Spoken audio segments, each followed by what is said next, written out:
आदरणीय सुमी लोहनी जी सहित यहाँ उपस्थित विद्वद्जन र साझा प्रकाशनका मित्रहरू र यहाँ उपस्थित अष्टावक्र महागीताका प्रेमीहरू सबलाई म हार्दिक स्वागत गर्दछु।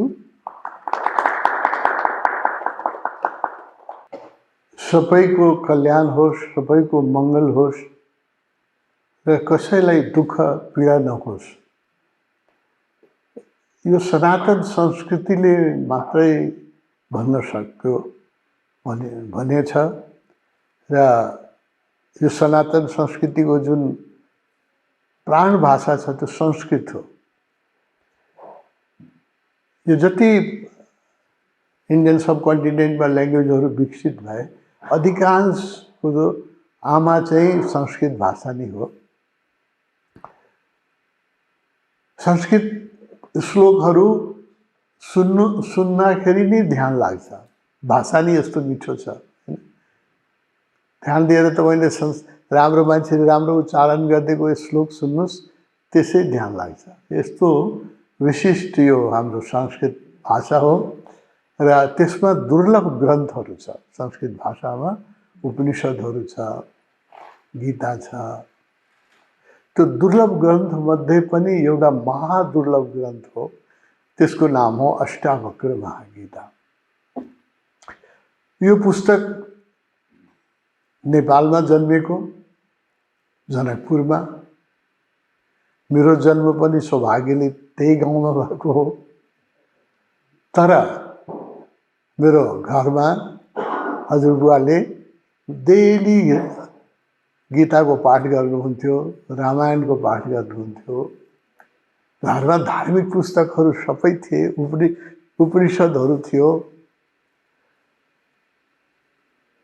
तर अष्टावक्र गीता थिएन। र जनकपुरमा जन्मेर पनि मैले 1974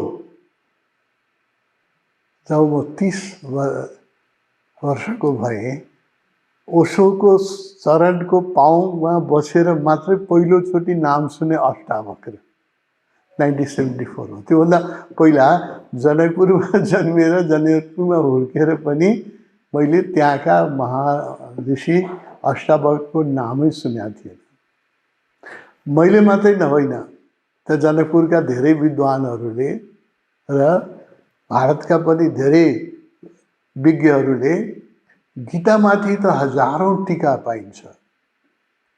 रामायण घर घरमा आरती हुन्छ, हैन? त अष्टावक्र महागीताको भारतमा पनि त्यति जानकारी थिएन। मेरो गुरु ओशोले 70 देखि 74 सम्म बम्बे बस्नुभयो र त्यो बेला उहाँले गीतामाथि प्रवचन दिनुभयो। र गीतामाथिका प्रवचन बम्बेको क्रस मैदानमा हुन्थ्यो। गीता सबैलाई मनपर्छ, सबै आदरणीय ग्रन्थ छ, सबैलाई थाहा छ। त्यो गीताको उहाँको चाहिँ प्रवचन सुन्नलाई क्रस मैदानमा बम्बेमा 50,000 भन्दा बढीको भिड लाग्थ्यो। मिनिममै 50,000 हुन्थ्यो, कहिलेकाहीँ त्योभन्दा बढी हुन्थे मान्छे सुन्नलाई गीताको। यो म भन्दैछु 70मा, जुन बेला कि बम्बेको आबादी पनि अहिले जतिको थिएन, हैन? अहिले त धेरै भइसक्यो। त्यो बेला बम्बेको पपुलेसन पनि त्यति थिएन। आजभन्दा कति वर्ष हो? 56 वर्ष, 52 वर्ष, 70 भने त 56 वर्ष हो। 1970 देखि भगवान्ले गीतामाथि बोल्नुभयो। बम्बईमा बोल्दाखेरि 50,000 मान्छेले सुन्थ्यो। 74 को मार्चमा उहाँ सिफ्ट हुनुभयो पुनामा एउटा सानो आश्रमको स्थापना भयो। म पनि उहाँको भक्त भएको हुनाले त्यो आश्रममा गएर केही महिना बस्न पाएछु, बसेँ। त्यहाँ हामी कार्यकर्ताहरू जम्मा 18 जना थिए आश्रममा। अनि एक दिन ओशोले के भन्नुभयो भने, म एउटा अद्भुत दुर्लभ ग्रन्थको बारेमा प्रवचन दिन्छु। यसको पहिलो प्रवचनमा पनि त्यो कुरा भन्नुभएको छ। अष्टावक्र महागीता ओशोको एक्चुअली ओशो अष्टावक्र महागीता राम्रोसँग बुझ्नु छ भने ओशोको व्याख्या पढ्नै पर्छ। उहाँ जतिको गहिरो रूपमा गएर अष्टावक्रलाई अरू कसैले बुझाएको मलाई थाहा छैन। बहुत गहिरो रूपले बुझाउनु भएको छ। र यो प्रवचन माला सुरु गर्दाखेरि अष्टावक्र महागीता यो यसका 6 भोल्युमहरू छन् र भगवानको चाहिँ 92 डिस्कोर्सेस छ यसमा। 92 प्रवचनहरू छन्। सबै सुन्न लायकको छ, सबै एक से एक। र त्यस प्रवचनको पहिलो प्रवचनमा उहाँले के भन्नुभयो भने, हेर अष्टावक्र महागीता सबैले बुझ्न सक्दैन। त्यस कारणले जब मसँग भिड थियो, 50,000 को भिड थियो, समूह थियो, मैले गीतामाथि बोलेँ, मैले उपनिषदमाथि बोलेँ। त्यो समाजले स्वीकृत गरेका ग्रन्थहरू हुन् र सबैले बुझ्छन्। नबुझे पनि गीता भनेपछि आदर गर्छन् र गीता सुन्नलाई 50,000, 60,000 मान्छे आउँथे। त मैले अष्टावक्र महागीता किन बम्बेमा बोलेन भने यो भिडले बुझ्ने पुस्तक होइन। यो 50,000 को समूहले बुझ्दैन यो पुस्तकलाई। त्यस कारणले अब मसँग मेरा शिष्यहरू जुन छन् तिनीहरूले केही साधना गरेका छ। म ओशोसँग 69 मै जोइन गरेका थिएँ। 5 वर्ष साधना गरिसकेका थिएँ र अरू मित्रहरू पनि जुन 18 जना थिए हामी, त्यो सबै साधक थिए र सबैले ध्यान गरिराखेका थिए, नियमित हामीले ध्यान गरिराखेका थियौँ। त ओशोले भन्नुभयो कि यो सामान्य जनले यो किताब बुझ्दैन। अष्टावक्र महागीता यो बडो विशिष्ट ग्रन्थ हो। त्यस कारणले जबसम्म मसँग भिड थियो, मैले यो किताब भिडमा, क्राउडमा, यो बोल्ने किताबै होइन, बुझ्ने पनि कसैले बुझ्दैन। अब मसँग छानिएका केही व्यक्तिहरू छन् र यो जुन उहाँले प्रवचन दिनुभयो, 90 भन्दा बढी प्रवचन दिनुभयो अष्टावक्र महागीतामा, जो 6 भागमा प्रकाशित छ। बिस्तारै मान्छे आउन थाले उहाँको व्याख्या सुनेर। र यसको जुन अन्तिम प्रवचन उहाँले दिनुभयो, त्यस बेला त हामी करिब 200 मान्छे थिए प्रवचन सुन्ने मान्छे। 200 मान्छे, 250 मान्छे होला। मान्छे बिस्तारै आए। यो ग्रन्थ जुन हो, अब मैले भनिहालेँ, जनकपुरमै जन्मेर, धार्मिक परिवारमा जन्मेर, जसको घरमा डेली आरती हुन्थ्यो, गीताको, उपनिषदको, रामायणको पाठ हुन्थ्यो, मैले अष्टावक्रको नामै सुनेको थिएन। 30 वर्षको उमेर हुँदासम्म मैले अष्टावक्रको नामै सुनेको थिएन। ओशोबाट पहिलोचोटि सुने जब उहाँले भन्नु जनकको दरबारमा म जसँग भएँ। जनकपुरमै जनकको दरबार थियो। मैले कसरी नाम नसुनेको। म त बच्चादेखि नै आध्यात्मिक पुस्तकको खोजी थिएँ, पढिराखेको। किन मैले यो म नाम पनि सुनेको थिएन, किताब पनि देखेको थिएन अष्टावक्र महागीता। र म मात्रै होइन, इन्डियामा पनि लाखौँ मान्छेलाई थाहा थिएन। नेपालमा त थाहा नहुनु स्वाभाविक हो। इन्डियामा पनि लाखौँ मान्छेलाई थाहा थिएन अष्टावक्र महागीताको बारेमा। ओशोले यो ग्रन्थको जुन मथेर त्यसको जुन क्रिम निकालिदिनु भएको छ होइन, यो बडो कठिन छ। यसमा 298 श्लोकहरू छन्। 298 श्लोक। गीतामा 700 श्लोक छ, अष्टावक्र महागीतामा 298 श्लोक छ। एक श्लोक चाहिँ एक प्रवचन जुन छ दुर्लभ छ। एक श्लोक दुर्लभ छ। एक श्लोक नि अमृत समान छ। र यसका पहिलो अब जनक कसरी अष्टावक्रमा पुग्नुभयो मैले भनिराख्नु पर्दैन। आदरणीय सुरवीजीले बहुत राम्रोसँग त्यसको यसमा व्याख्या गरिदिनु भएको छ, कसरी पुग्नुभयो। भगवानले ओशोले पनि गर्नुभएको छ। अरू विद्वान, अरू मित्र, नेपालका अरू विद्वानहरूले पनि लेखिराख्नु भएको छ। मलाई बडो खुसी लाग्छ। मैले प्रयास सुरु गरेको यो किताबको बारेमा नेपालमा बोल्न सुरु गरेको 50 वर्ष हो। अब बिस्तारै यो यहाँ पनि पपुलर भइरहेछ। उद्धवदेव उपाध्यायजीले बहुत राम्रो यसमा अष्टावक्र संवादमाथि किताब लेख्नु भएको छ। त्यसपछि हाम्रो कमलप्रसाद ढुङ्गानाजीले लेख्नु भएको छ। अरू पनि मित्रहरूको अब आइरहेछ। बिस्तारै समय पाक्यो। अष्टावक्रको अब पहिचान उहाँकै जन्मभूमिमा नेपालमा अब बिस्तारै भइरहेछ। अब अष्टावक्र कसरी जनकको दरबारमा पुगे यो कथा मैले भनिराख्नु पर्दैन, सबै किताब तपाईँहरूले सुन्नुभएकै होला।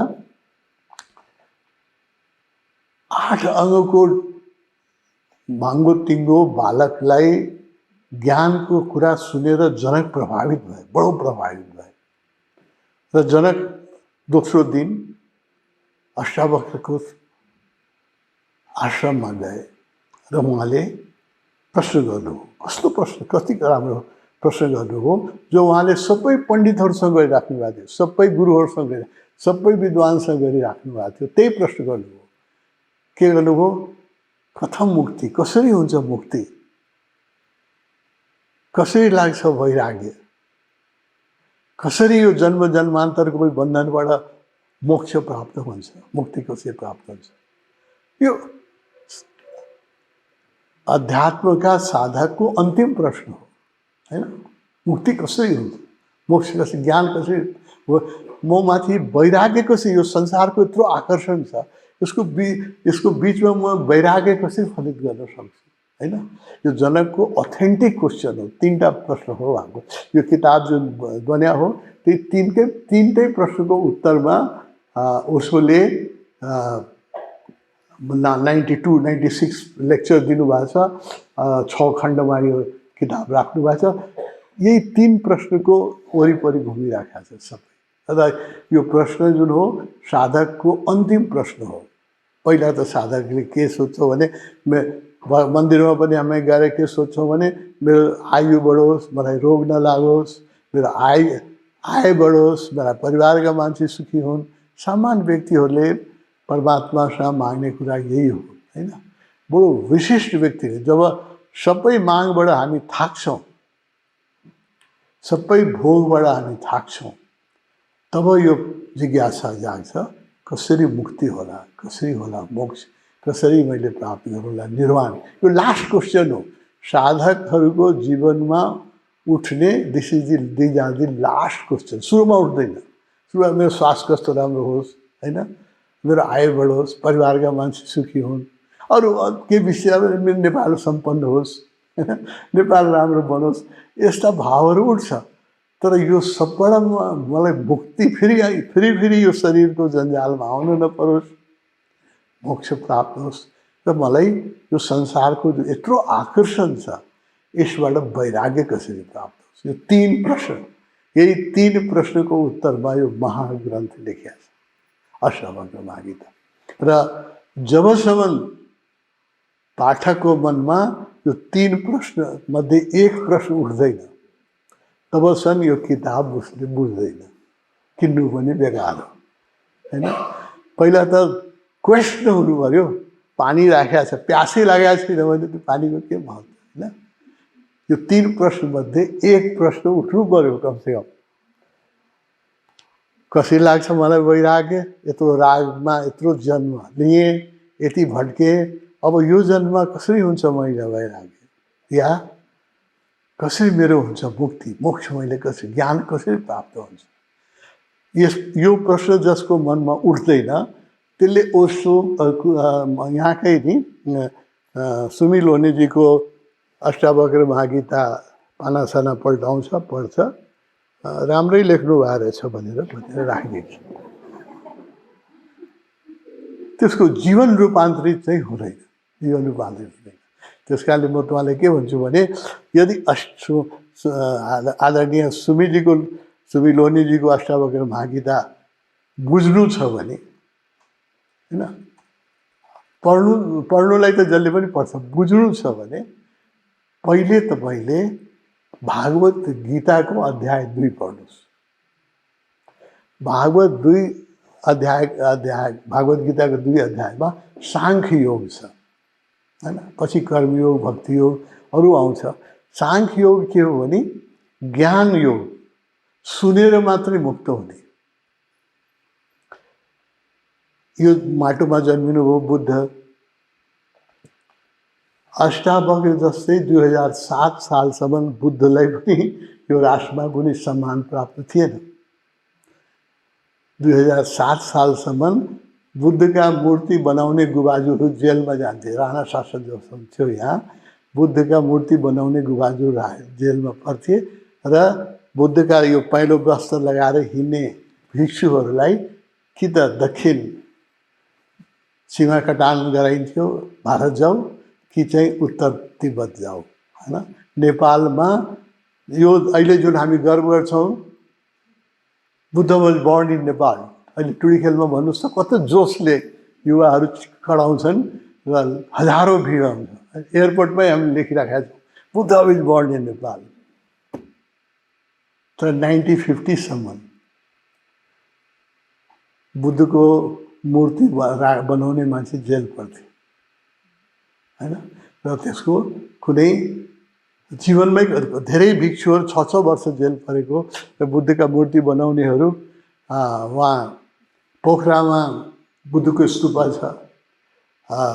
अहिले त त्यहाँ धेरै मित्र जान्छ। जो पहिलोचोटि त्यो स्तूपा बन्यो, त्यो बनाउने मान्छे जेल पर्यो, हैन। बुद्ध जन्मेकै भूमिमा बुद्धलाई चिन्नलाई हामीलाई धेरै टाइम लाग्यो। त्यस कारणले मलाई आश्चर्य लाग्दैन, अष्टावक्रलाई चिन्नलाई टाइम लागिरहेछ भने कुनै आश्चर्य छैन, मलाई कुनै आश्चर्य लाग्दैन। बुद्ध त वर्ल्ड रिकगनाइज भयो, हैन। बुद्धको सन्देशलाई त तिब्बतले जोगाएर राख्यो र तिब्बतले जोगाएर राखेपछि नेपालबाट त खेदिया थियो, भारतबाट पनि खेदिया थिए। नालन्दाको पुस्तकालय यो सबभन्दा ठुलो पुस्तकालय थियो बुद्ध साहित्यको, त्यसलाई बालिदिया थियो। त्यहाँ किताब पनि थिएनन् इन्डियामा, नेपालमा, सबै तिब्बतबाट आएको अनुवादित भएर। जुन बुद्ध यसलाई जन्मिनुभयो नेपालमा, बुद्धत्व प्राप्त गर्नुभयो भारतमा, त्यो दुइटै भूमिबाट बुद्ध खेदिया थिए र बुद्धको बारेमा नेपालमा मैले भनिहालेँ, राणाकालमा बुद्ध धर्म पालन गर्नु एक प्रकारको अपराध थियो, जेलमा राखिन्थ्यो। इन्डियामा पनि, हैन। यो धम्मपाल, भिक्षु धम्मपाल श्रीलङ्काबाट आएर 19वीं शताब्दीको सुरुमा उहाँले जुन गर्नुभयो प्रचार, बुद्ध मन्दिरहरूको पुनर्जागरण गर्नुभयो, त्योभन्दा अगाडि त्यो जबै इन्डियाका पनि जति बुद्ध मन्दिर छ, बोधगयाको, सारनाथको, श्रावस्तीको, त्यो सबै हिन्दू महन्तहरूको हातमा थिए। लुम्बिनीको मायादेवी मन्दिरमा त बलि पनि दिन्थ्यो, वनदेवी भनेर बलि दिने चलन थियो। म यो किन भनिरहेको छु, तपाईँले ध्यानपूर्वक सुनिदिनु होला कि बुद्ध जस्तो महान व्यक्तिलाई त बुझ्नलाई 2500 वर्ष लाग्यो हामीलाई भने अष्टावक्रलाई बुझिरहेको छैन भने यसमा आश्चर्य नमान्नुहोस्, कुनै आश्चर्य नमान्नुहोस्, होइन। अष्टावक्रको जुन उपदेश छ, बुद्धले पनि के भन्नुभयो, बुद्धले भन्नुभएको छ, मैले मेरो प्रवचनबाट केही व्यक्तिहरूलाई जगाएँ, निर्वाण प्राप्त गराएँ, इन्लाइटमेन्ट जसलाई हामी भन्छौँ, मोक्ष प्राप्त गराएँ।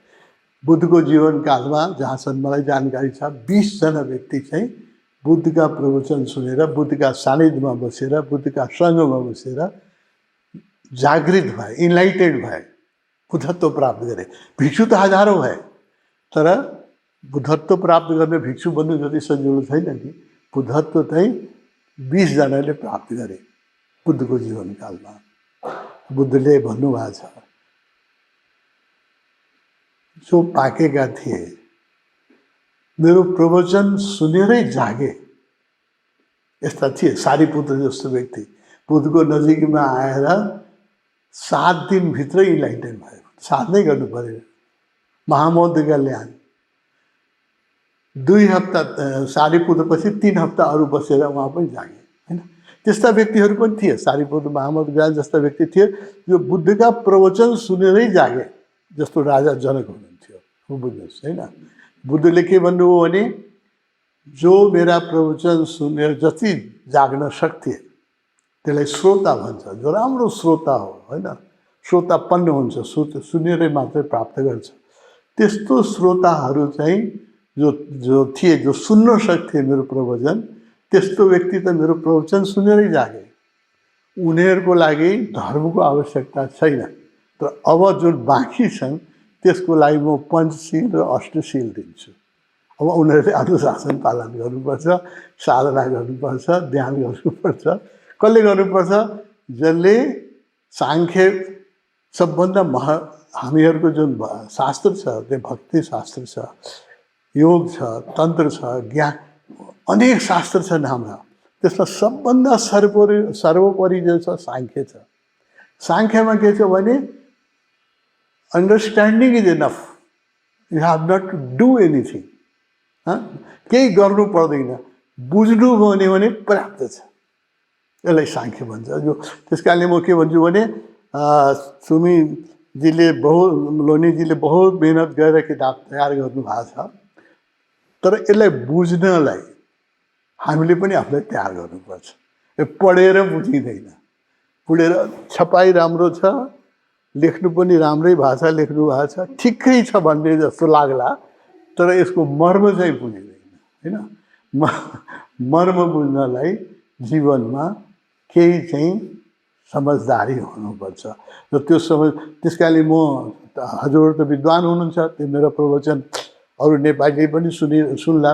म के भन्छु, विश्वमै सुन्ला मान्छेले पछि अनुवाद गरेर। अष्टावक्र महागीता बुझ्नुलाई पहिले अष्टावक्र गीताबाट सुरु नगर्नुहोस्, गीताको अध्याय 2 अर्जुन र कृष्णको बिचको जुन संवाद छ, अध्याय 2 मा कृष्णका प्रश्नहरूको जुन अर्जुनका प्रश्नहरूका जुन कृष्णले जवाब दिनुभएको छ, त्यो अध्याय 2 पनि ओशोको पढ्नुहोस्। ओशो जस्तो बुझाउने मान्छे छैन। अध्याय 2 ओशोको पढ्नुहोस् र त्यो साङ्ख्य के हो सुनेर पनि मान्छे जाग्न सक्छ, केही गर्नै पर्दैन, होइन? यसैमा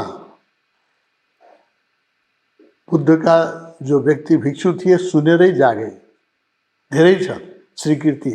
धेरै मान्छे साधनै गर्नु परेन, सुनेरै जागे, होइन? आउन साथै 5 दिनमा, 7 दिनमा, महिना दिनमै जागे।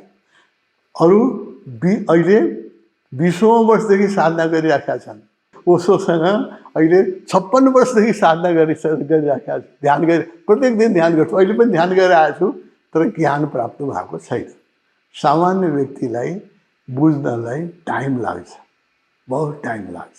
त्यस कारणले सुमीजीको महागीता अमृतको लागि उहाँलाई जति धन्यवाद दिए पनि पुग्दैन। नेपाली साहित्यलाई नै तपाईँले रिच गरिदिनु भएको छ, सम्पन्न गरिदिनु भएको छ। भोलि गएर मैले विगत 35 वर्ष 36 वर्ष जबदेखि तपाईँको स्थापना हो तबदेखि यो कुरा 36 वर्ष भयो अहिले उठाइरहेको छु कि प्रत्येक राष्ट्रको एउटा राष्ट्रिय पहिचान हुन्छ। जस्तो हाम्रो गुराँसको फुल छ, होइन? राष्ट्रिय पहिचान छ। इन्डियामा कमलको फुललाई मान्छ, होइन? पुस्तकको रूपमा दुनियाँका थाहा छ तपाईँलाई अनेक राष्ट्रहरू क्रिस्चियन छन्, त्यहाँ बाइबल त्यो उहाँको राष्ट्रिय पुस्तक छ। अनेक राष्ट्रहरू चाहिँ इस्लामिक छन्, कुरान उनीहरूको राष्ट्रिय पुस्तक छ। इन्डियामा पनि भागवत गीतालाई राष्ट्रिय पुस्तकको दर्जा दिएको छ। मलाई आश्चर्य लाग्यो, जब म थाइल्यान्ड गएँ मलाई आश्चर्य लाग्यो कि थाइल्यान्डमा राष्ट्रिय पुस्तक कुन छ भने मलाई बडो आश्चर्य लाग्यो। रामायण उहाँको राष्ट्रिय पुस्तक छ, किनभने उनीहरूका थाइल्यान्डका राजाहरू आफूलाई जनकका वंशज भन्छ, जनकका वंशज भन्छन्। र त्यहाँ मैले जुन पहिलोचोटि जाँदाखेरि मैले जुन देखेँ, म जनकपुरबाट आएको छु, यही नै ठुलो क्वालिफिकेसन भएको थियो। जनकपुरबाट आएको छु, यही नै मेरो, मसँग केही ज्ञान थिएन, तर जनकपुरबाट आएका एउटा सन्यासी छ भनेपछि that was enough to get respect and attention in the Thailand. किन जनकका उनीहरूले आफूलाई सन्तान मान्छन् र रामायण उनीहरूको राष्ट्रिय पुस्तक छ। अब यो सन्दर्भमा मेरो रिक्वेस्ट, अहिले 35 वर्ष भयो मैले कराइरहेँ, 36 वर्ष, कि अष्टावक्र महागीता चाहिँ बुक अफ द नेपाल, नेपालको राष्ट्रिय पुस्तक घोषित होस् भन्ने मैले 35 वर्षदेखि कराइराखेँ। तर हामी कहाँ उखान छ नि, देउताले पशुपतिनाथले बोल्नुहुन्न, हाम्रा नेताहरू जुन थिए पूर्वका सुन्नुहुन्थेन। नेताले सुन्दैन, देउताले बोल्दैन। त्यस कारणले यो 35 वर्ष मैले यति कराएँ, जति प्राइम मिनिस्टर हुनुभयो सबलाई अष्टावक्र महागीता दिएँ, जति मन्त्री आउनुभयो तपनमा सबलाई अष्टावक्र महागीता दिएँ होइन। र यहाँ आइराख्नुहुन्छ विद्वान व्यक्तिहरू, राजनीतिक व्यक्तिहरू, सबैलाई मैले यो महँगो किताब छ होइन, यो यसको धेरै कपी दिँदाखेरि अलिकति मलाई गाह्रै हुन्छ, तर मैले यसको धेरै कपी मित्रहरूलाई दिएँ यो भन्दै कि यो किताबलाई राष्ट्रिय पुस्तक बनाउनुहोस्। 35 वर्षदेखि म काम गरिराखेको छु यो। तर उहाँको उत्तर सुन्नुहोस्, उहाँ के भन्नुभयो भने मैले भने यसका 20 अष्टावक्र महागीतामा 298 श्लोक छ, तपाईँले पढ्नु पर्दैन। जनकले अष्टावक्रका 20 श्लोक सुन्न साथै 20 श्लोकको नेपाली उल्था पढ्नु हो भने तपाईँलाई 3 मिनट या 4 मिनट लाग्ला होइन। संस्कृत अब धेरै मान्छेले बुझ्दैन, त त्यसको नेपाली उल्था पढ्नु हो भने त्यो 20 श्लोक पढ्नलाई 4 मिनट लाग्ला। त्यो 20 श्लोक सुन्न साथै जनक प्रबुद्ध भए, निर्वाण प्राप्त गरे, वैराग्य प्राप्त गरे। 20 श्लोक सुन्न साथै होइन।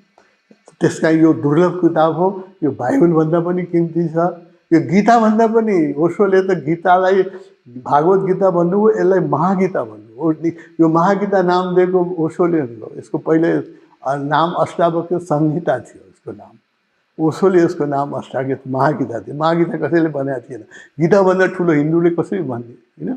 तर ओशोले भन्नुभयो होइन, गीताको 700 श्लोक सुनेर पनि अर्जुन जागेन, यसको प्रमाण छैन कि ऊ इन्लाइटेन हो। लड्न आयो ठिक छ, राजा भयो, तर निर्वाण प्राप्त गरे यसको प्रमाण छैन। 700 श्लोक सुनेर पनि अर्जुन चाहिँ जागेन। जनक राजा हुनुहुन्थ्यो, उहाँले 20 श्लोक, पहिलो अध्यायमा 20 श्लोक छ, 20 श्लोक सुन्न साथै जनक निर्वाण प्राप्त गरे, वैराग्य प्राप्त हो, मोक्ष प्राप्त हो। र त्यसपछि दोस्रो अध्यायमा उहाँले आफै 25 श्लोक बोल्नु भएको छ। र त्यो 25औं श्लोक जुन उहाँले बोल्नु भएको छ त्यो बुद्ध पुरुषले मात्रै बोल्न सक्छ, त्यो राजाले बोल्ने श्लोक होइन होइन।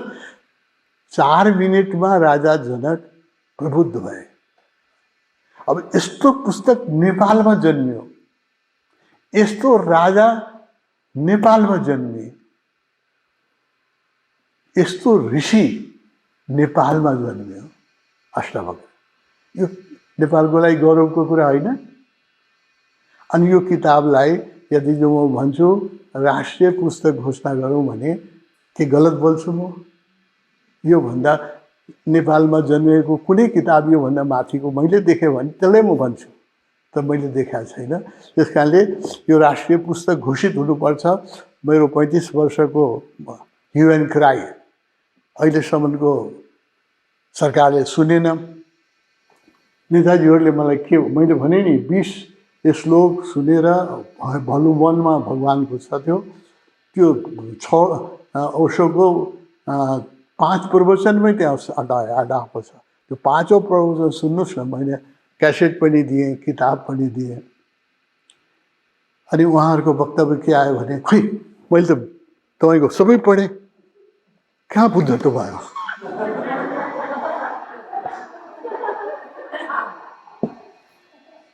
यस्तो आन्सर राजनीतिकसँग यस्तै आन्सर तपाईँले अपेक्षा गर्न सक्नुहुन्छ। अर्को आन्सर अपेक्षा गर्नु तपाईँको मूर्खता हुन्छ। त्यसैले मैले भने यो मेरै मूर्खता थियो, माफ गर्नु होला।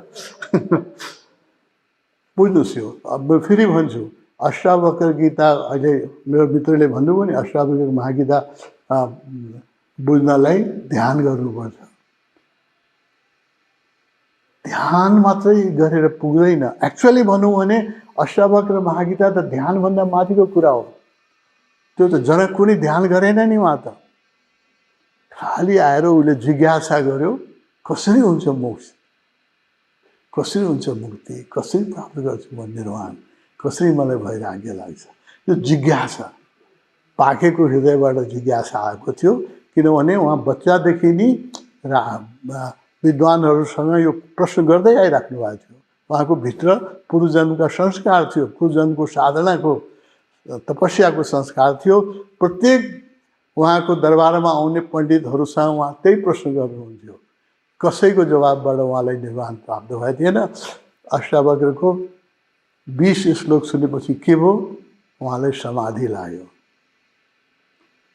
घन्टौँसम्ममा आनन्दमा डुब्नु हो। हामीले त्यसलाई सतोरी भन्छौँ। समाधि हुन्छ, ध्यानको स्थितिमा जब मन शान्त हुन्छ, शरीर हल्नै मान्दैन। हामीहरूलाई लाग्छ 2 मिनट 5 मिनट 10 मिनटको लागि, हामी सबै साधकलाई लाग्छ, कहिलेकाहीँ घन्टौँको लागि लाग्छ। त्यसलाई हामी सतोरी भन्छौँ। When your mind become silent and there is no desire, no longing, त्यसलाई हामी सतोरी भन्छौँ।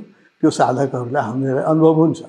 तर त्यो 10 मिनटको लागि हुन्छ या 2 घन्टाको लागि हुन्छ, त्यसपछि फेरि त्यो हराउँछ, होइन। तर राजा जनकलाई जुन सतोरी लाग्यो, 2 घन्टासम्म उठ्न सक्नु भएन। अष्टावक्रको संवाद सुने 2 घन्टासम्म परम आनन्द भयो। र त्यसपछि जो श्लोक छ 20 श्लोक त अष्टावक्रको छ, 21देखि 25 श्लोक चाहिँ फेरि अष्टावक्रले बोल्नु भएको छ, आफ्नो आनन्दको वर्णन गर्नुभएको छ। उहाँले जनकले के भन्नुभयो भने, आहा कस्तो ज्ञान, कस्तो आनन्द, मै परमात्मा हुँ, मलाई मेरै खुट्टा ठोक्न मन लागिरहेछ। यो 25 श्लोकमा तपाईँले भेटाउनुहुन्छ। जनक के भनिरहेछ, म यति शुद्ध र पवित्र आत्मा हुँ, मलाई अहिले प्रकाश ज्ञान प्राप्त हो। म यो उसोले यसको यति राम्रो व्याख्या गर्नुभएको छ, पढ्नु होला, सुमीजीले पनि जोर गर्नुभयो होला यसमा। म आफ्नै खुट्टा आफै ठोक्न मन लागिरहेछ। यस्तो स्थिति हुन्छ जब मान्छेले ज्ञान प्राप्त गर्छ। त्यस कारणले संक्षेपमा म के भनौँ भने, अष्टावक्र महागीता सुमिलोनीजीको जुन प्रयास छ, यो बुझ्नुभन्दा अगाडि पढ्नुहोस्, तर बुझ्नुहुन्न। बुझ्नलाई तपाईँले पहिले गीताको अध्याय 2 को साङ्ख्य के हो, कृष्णले बडो बुझाउने कोसिस गर्नुभएको छ। The knowledge is enough, you have not to do anything.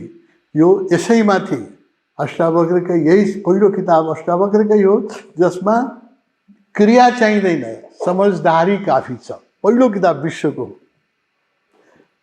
त्यसपछि जन्मियो यसै किताबबाट बुद्धको उपदेश। बुद्धले पनि के भन्नुभयो भने, मेरा जो पाकेका साधक थिए वो मेरा प्रवचन सुनेरै जागे, तर बाँकीको लागि मैले पञ्चशील, अष्टशील, अनुशासनका नियम साधना दिनुपर्छ, होइन।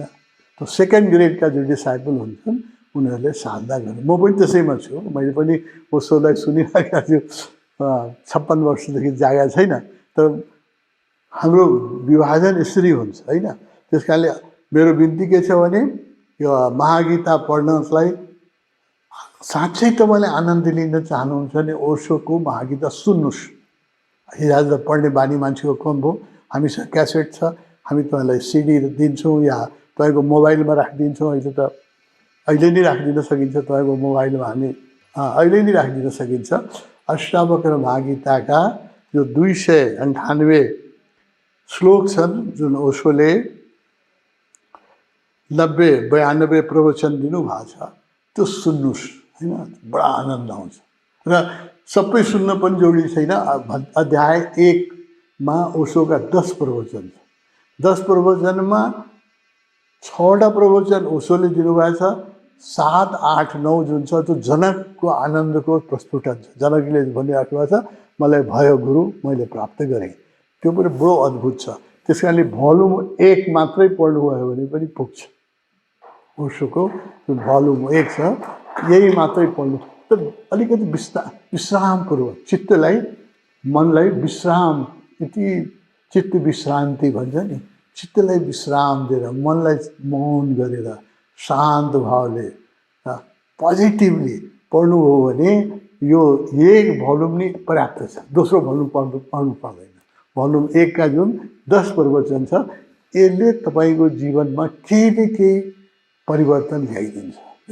राम्रोसँग पढ्नुभयो भने केही न केही परिवर्तन ल्याइदिन्छ। अब म अष्टावक्र होइन, म यो भन्न सक्दिनँ कि तपाईँ निर्वाणै प्राप्त गर्न सक्नुहुन्छ। म आफै गरिसकेको छैन, तपाईँलाई कसरी भनौँ। तर परिवर्तन चाहिँ आउँछ, महान परिवर्तन। जो हाम्रो अहिले सुमिलोनीजीले बताउनु भयो, त्यो किताब पढेपछि उहाँलाई पीडामा हुनुहुन्थ्यो होइन। साँच्चै भनौँ भने जिज्ञासा, सच्चा जिज्ञासा पीडामै जन्मिन्छ। जबसम्म जीवनमा दुःख आउँदैन, विपत्ति आउँदैन, तबसम्म हामी सच्चा अर्थमा धार्मिक बन्दैनौँ होइन। अर्जुनले पनि कृष्णलाई जब विपत्ति देख्यो तब प्रश्न गर्यो नि, यति दिनदेखि पहिला देख्यो कहिले प्रश्न गरेन। जब मर्न मार्ने स्थिति देख्यो तब उसको जिज्ञासा उठ्यो, उसले प्रश्न गर्यो र गीता पैदा भयो।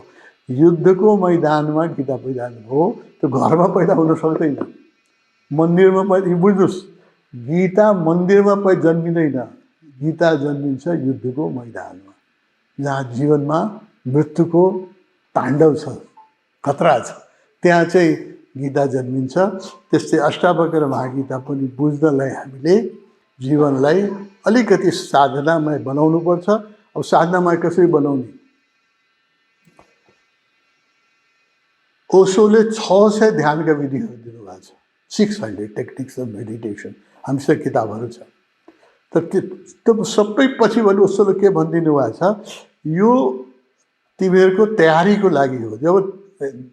जब तिमी म्याच्योर हुन्छ, तयार हुन्छ, मेरो एउटा प्रवचनले तिमीलाई जगाइदिन्छ, जस्तो जनकलाई अष्टावक्रले जगाइदिनु होइन। त बट प्रिपरेसन, क्लिनिङ, सफाइ, मनको सफाइ, आफ्नो विचारहरूबाट मुक्ति। मनमा खेलिराखेको हजारौँ इच्छा छ, हजारौँ इच्छा, कसैको इच्छा पुरा हुँदैन। यो मन यस्तो छ, एक इच्छा पुरा भयो अर्को जन्माइदिन्छ। त्यो एन्डलेस जुन चाहिँ हाम्रो डिजायर होइन, त्यसको कुनै अन्तै छैन।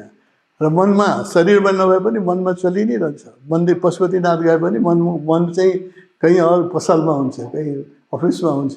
चुनाव लड्ने व्यक्तिहरूको चाहिँ सिंहदरबारभित्र हुन्छ, कहीँ न कहीँ हुन्छ। तपाईँको मन पशुपतिनाथको मन हुँदैन। पशुपतिनाथैमा मन भयो भने एकचोटि गएर पुग्छ, फेरि जानै पर्दैन। त्यसैले मेरो आग्रह के छ भने अष्टावक्र महागीता अद्भुत ग्रन्थ हो। आदरणीय सुमिल ओलीजीलाई यसको व्याख्या गरिदिनु भयो, सरल नेपाली भाषामा बुझ्ने गरिकन गरिदिनु भयो।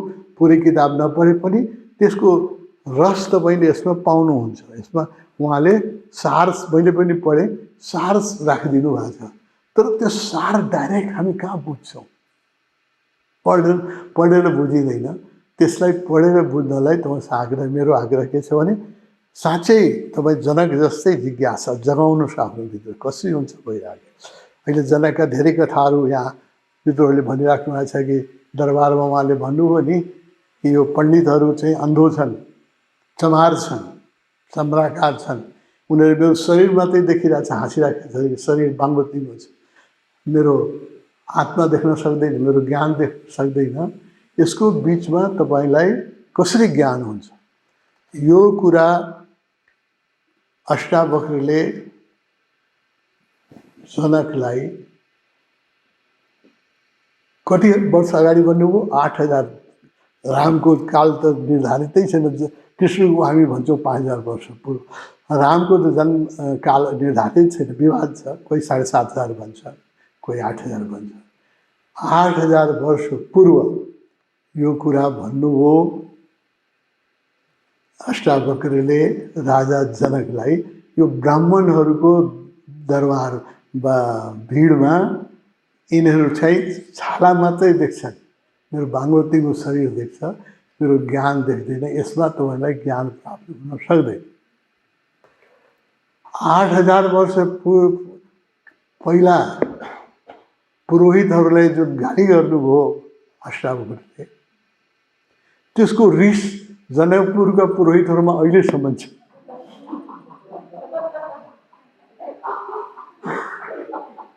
मैले अष्टावक्रको गभर्मेन्ट नसके मेरो जग्गामा जनकपुरमा अलिकति जग्गा छ, म आफ्नै जग्गामा एउटा अष्टावक्रको सानो मन्दिर बनाऊ भने मैले प्रयास गरेपछि मलाई गरेर दिएन। के भन्छ भने अष्टावक्रको मन्दिर यहाँ बन्नै दिँदैन, यो पुरोहितहरूले भन्छ, त्यहाँको पण्डितहरूले बन्नै दिँदैन। अहिले गुठी संस्थानबाट ठेक्कामा जितेर, हामी टेन्डरमा जितेर 11 एकड करिब 6.5 बिघा जग्गा हामीले ल्याएको छौँ। टेन्डर दिएर 11 लाख रुपियाँ वर्षको दिनुपर्छ। त्यो हामीले त्यत्रो बोझ लिएर पनि अष्टावक्रको मन्दिर बनाउनलाई त्यो हामीले ल्याएको छ। त्यो लिएको 18 महिना भइसक्यो। तपाईँ बुझ्नुहोस्, अहिले पनि कलियुगै छ। सत्युगा 18 महिना भइसक्यो। त्यहाँ म अष्टावक्रको जनकको मन्दिर बनाउँछु, सीता र रामको मन्दिर बनाउँछु भन्दाखेरि त्यहाँको पुरोहितहरूले आज पनि विरोध गरिरहेका छन्। आज पनि मिटिङ छ सिडिओ कार्यालयमा, त्यहाँ मेरा साथीहरू गइरहेका छन्। अब पुलिसको प्रोटेक्सन दिनुहोस्। के भन्छ भने यहाँ अष्टावक्रको मन्दिर बनाउनु आयो भने खुट्टा भाँगिदिन्छु। जस्तो अष्टावक्र बाङ्गो तिङ्गो थियो, तिमीलाई पनि बाङ्गो तिङ्गो बनाइदिन्छु। 8000 वर्षपछि पनि मनुष्यको जो साम्प्रदायिकता जुन छ त्यसमा कुनै परिवर्तन आएको छैन। समय क्यालेन्डरमा मात्रै बढ्छ, मनुष्यको विकास चेतनामा भएको म देख्दिनँ। म बुझ्या म आफ्नो जग्गामा मन्दिर बनाऊ भने पनि दिएन। अहिले मैले गुठी संस्थानको टेन्डर जितेर जग्गा लिएको 18 महिना भइसक्यो। त्यहाँ हामीले तपोवनको तर्फबाट अष्टावक्र र जनकको अब सीताको बारेमा हेर्नुहोस्। राम मन्दिर बन्यो अयोध्यामा। त्यहाँ रामसँग जीवनसँग सम्बन्धित सबैको मन्दिर छ, सबैको मूर्ति छ। दशरथको छ, लक्ष्मणको छ, हनुमानको छ, शत्रुघ्नको छ, सबैको छ। मैले धेरै खोजेँ। भन्नलाई हामी सीताराम भन्छौँ, सीता पहिला भन्छ, राम पछि भन्छौँ। तर सीताको कहीँ नामो निशानै छैन। तपाईँ अयोध्या जानुभयो भने त्यो मन्दिर हेर्नु होला, त्यहाँ सीताको नाम पनि कहीँ छैन, मूर्ति पनि छैन। तर रामसँग जुडेका जति मान्छे थिए सबैका छन्। मैले ती बडा विरोध गरेँ। मैले प्रेस कन्फरेन्स गरेर ती धेरै विरोध गरेँ कि सीताप्रति यो अन्याय भएको हो भन्दाखेरि तिमीहरूले सीताराम भन्ने नाम पहिला सीताको लिने, रामको लिने, मन्दिर बनाउँदाखेरि हनुमानको चाहिँ बनाउने होइन, शत्रुघ्नको बनाएको छ, सबैको छ। तर चाहिँ सीताको पनि नाम निशान छैन। यो आएर यो जो राम मन्दिरको उद्घाटनको पछि म पनि गएको थिएँ त्यहाँ। त्यसपछि मैले यो धेरै कराएँ इन्डियामा, प्रेसमा, दिल्लीमा प्रेस कन्फरेन्स गरेर। र मैले बिजेपीका जति नेताहरूसँग मेरो हैसियतले मलाई पुग्न दियो, उहाँसँग पुगेर मैले यो बिन्ती गरेँ। यो चाहिँ सीताप्रति अन्याय गर्नुभयो तपाईँहरूले, अन्याय नै हो, रियलाइज गर्नु हो उहाँहरू हो। सीताको मन्दिर हुनुपर्ने।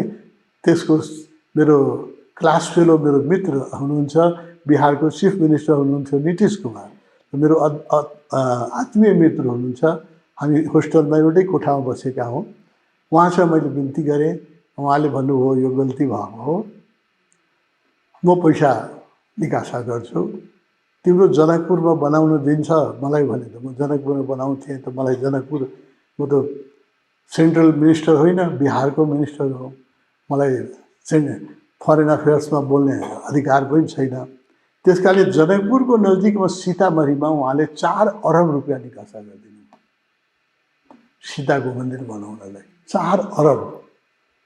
र त्यसपछि सेन्ट्रल गभर्मेन्टमा पनि उहाँले भन्नुभयो कि सीताको बारेमा राम जहाँ अयोध्यामा अन्याय भएको छ, सीतामढीमा हामीले जनकपुरको नजिक छ, नेपालमा त उहाँहरूले फेरि त्यो बेला चाहिँ नेपालमा अर्कै सरकार थियो, अर्कै प्रकारको व्यवहार थियो।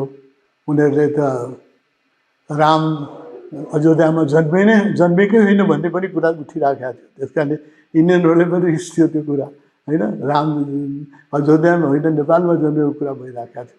त्यहाँदेखि यो पैसा चाहिँ नेपालमा कुनै हालत पनि आउन सक्दैन भनेर सीतामढीमा सेन्ट्रल गभर्मेन्टले 8 अरब दियो, 4 अरब दियो।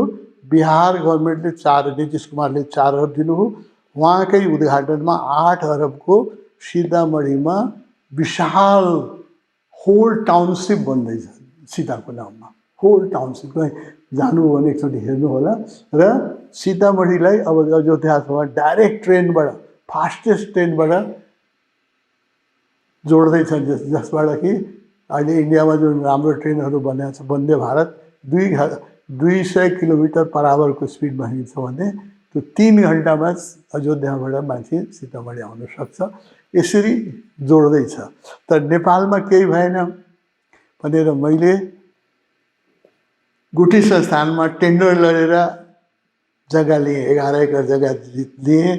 त्यसको मैले हरेक वर्ष 11 लाख रुपियाँ जम्मा गर्नुपर्छ त्यसमा। तर जनकपुरका पण्डितहरूले मैले अष्टावक्रको मन्दिर बनाउँछु भने त्यहाँ राम मन्दिर पनि बनाउनु दिइरहेको छैन मलाई 18 महिना भयो। बुझ्नु कत्रो अन्याय हुँदो रहेछ है। यही हामी कुन जगतमा बाँचिरहेका छौँ बुझ्नुहोस् होइन। अहिले पनि यस्तो छ कि अष्टावक्रले ये पंडितों के इसमें ये तुम्हारा ये लोग सब चमार हैं, ये इसमें तुमको कहाँ से ज्ञान मिलेगा, इसको रिस अहिलेसम्म छ पण्डितहरूले। म भइरहेको छु त्यो। आज आज सिडिओ कहाँ मेरा सन्यासीहरू गएर हामी 3-4 चोटि सिडिओसँग 10 चोटि मिटिङ गरिसक्यो। आज पनि आज सिडिओ कार्यालयमा मिटिङ हुँदैछ कि हामीलाई पुलिसको संरक्षण दिनुहोस् ताकि हामी अष्टावक्रको मन्दिर बनाऊ। बुझ्नुहोस् नेपालमा जन्मेका अष्टावक्रको मन्दिर बनाउनलाई हामीले पुलिसको संरक्षण चाहिन्छ।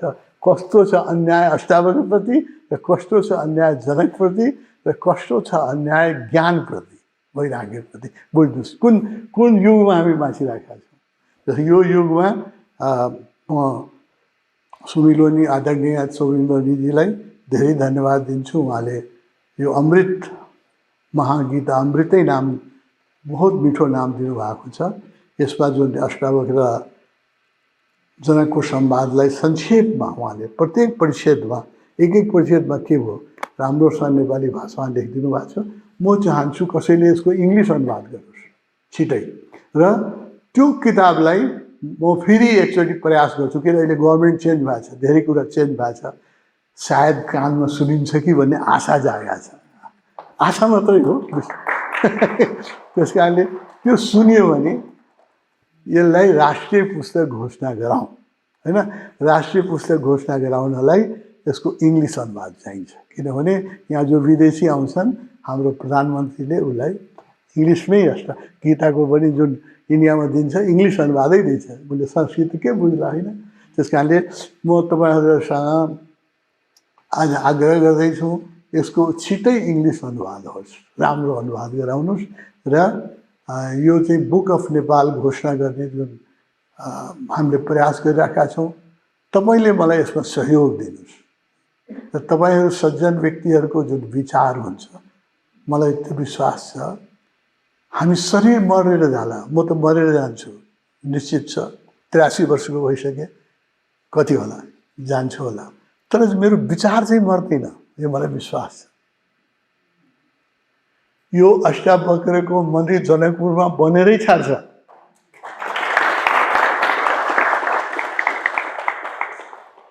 विचार कसैको मर्दैन, जोगीहरूको विचार त एकदमै मर्दैन। जोगीहरूको विचार त सङ्ग्रहित रहन्छ, त्यो बाँची नै रहन्छ होइन। त्यस कारणले यहाँ बुद्ध भिक्षुहरूले परिकल्पना गरेका थिए कि नेपालमा बुद्धका विहारहरू बनोस्।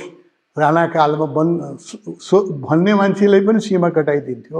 आज हेर्नुहोस् न काठमाडौँको वरिपरि चारैतिर बुद्ध विहारै विहार छ। काठमाडौँ मात्र होइन, चाहे तपाईँ पोखरा जानुहोस्, नेपालमा जहाँ जानुहोस् त्यहाँ बुद्धको स्तूप छ, बुद्धको हाम्रो तपोवनमा पनि छ होइन। त्यस कारणले त्यो भिक्षुहरू त मरेर गए त उनका विचार आज भइरहेछ।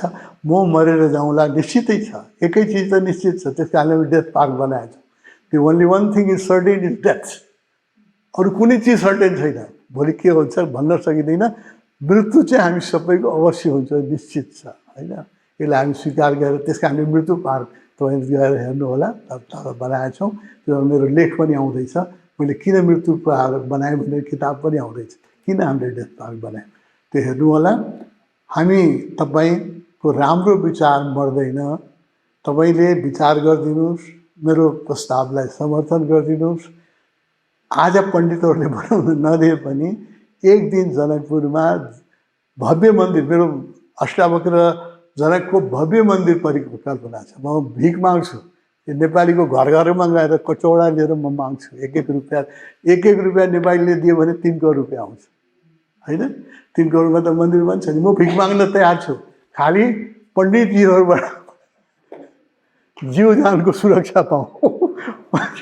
कनि के भनिराख कि अस्ति मात्रै के भन्नुभयो भने यहाँ जो अष्टावक्रको मन्दिर बनाउन आउँछ उसलाई अष्टावक्रै बनाइदिन्छु,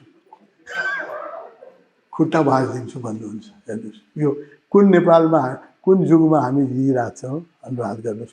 तपाईँहरूले समय निकालेर यहाँ आइदिनु भयो। अब तपाईँहरूसँग मेरो आग्रह के छ भने यहाँ तपाईँहरूको लागि हामीले बडो प्रेमले प्रसाद बनाएको छौँ।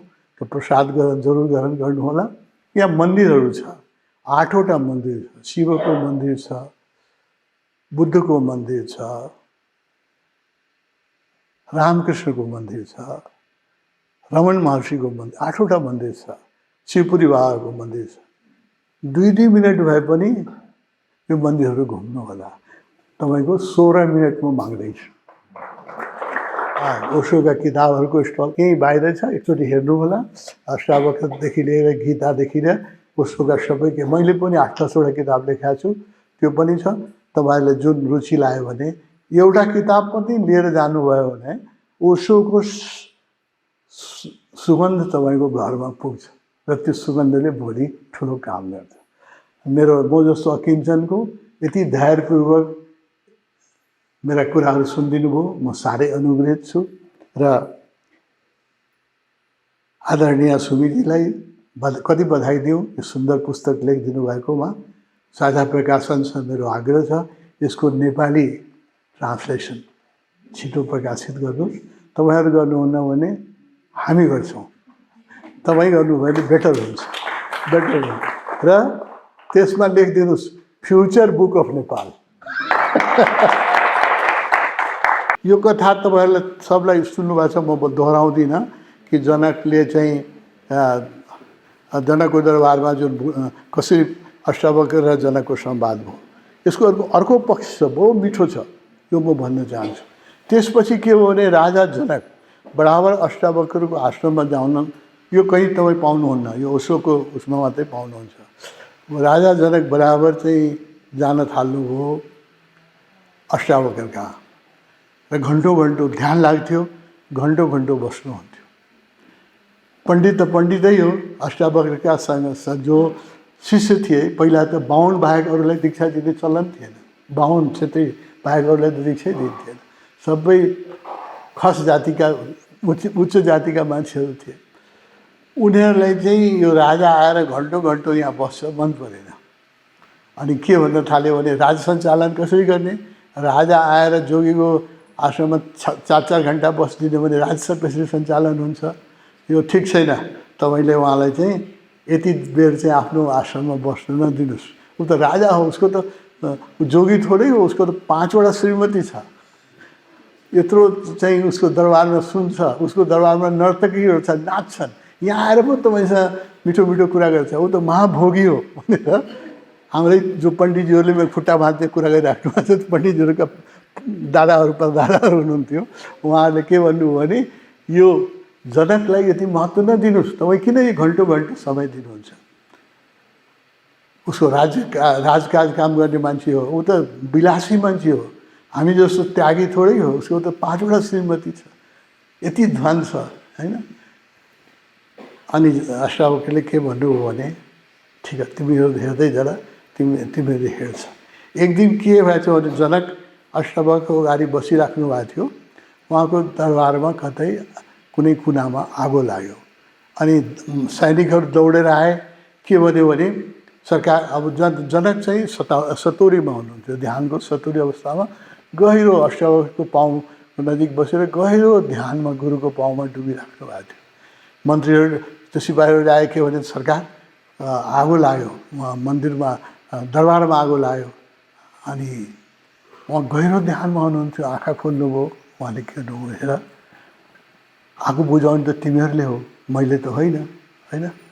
मलाई यति आनन्द आइरहेछ, मलाई आनन्दमा छोड्दियो, तिमी आफ्नो ड्युटी गर, मलाई आफ्नो ड्युटी गर्न दियो हैन। मैले गएर त आगो निभाउने पनि होइन, जो जल्नेवाला छ जलिसक्यो होला, जो जल्दैआएको छैन तिमीहरू गएर दौडेर निभाऊ, तिमीहरूले आफ्नो ड्युटी गर, म परम आनन्दमा छु, मलाई चाहिँ डिस्टर्ब नगर भनेर राजा जनक ध्यानमै बस्नुभयो। त्यस अष्टावक्रले हेरिराख्नु भएको थियो। अष्टावक्रले आफ्ना पण्डितहरूलाई पुजारीहरूलाई भन्नुभयो, हेर उसको वैराग, तिमी भन्छौ रागी हो, उसको वैराग हेर, र तिमीहरूलाई फेरि म देखाउँछु। केही दिन पछि के हो भने अष्टावक्र प्रवचन दिइराख्नु भएको थियो, पण्डितजीहरू बस्नु भएको थियो घेरेर। एकजनाले के भने, तपाईँहरूले लुगा सुकाउनु भएको छ डोरीमा, उता बाँदरले आएर सबै खसालिरहेको छ, सबै पण्डित दौडे होइन, त्यो लङ्गोट लङ्गोटले बाँदरले गएछ, सबै दौडेर आफ्नो लङ्गोट लिएर आएपछि अनि अष्टावक्रले भन्नुभयो हेर यही अन्तर छ, उसको दरबार बोलिराखेको थियो, ऊ ध्यानबाट उठेन, मेरो प्रवचनबाट उठेन, तिम्रो लङ्गोटको लागि। त्यस कारणले म यो कुरा बडो महत्त्वपूर्ण छ भनेर भन्न चाहन्छु। त्यसको कारणले जनक यहाँ 2-2 घन्टा जुन बस्छ, ही डिजर्भ होइन। उसको दरबार चल्दाखेरि उसलाई फरकै परेन, तिम्रो लङ्गोट चल्दाखेरि आयो भयो, मेरो प्रवचन कहाँ गयो, म कहाँ गएँ, तिमी बिर्स्यो। यो बुझ, वैराग्य भनेको के हो भनेर तिमीले बुझ। धन्यवाद।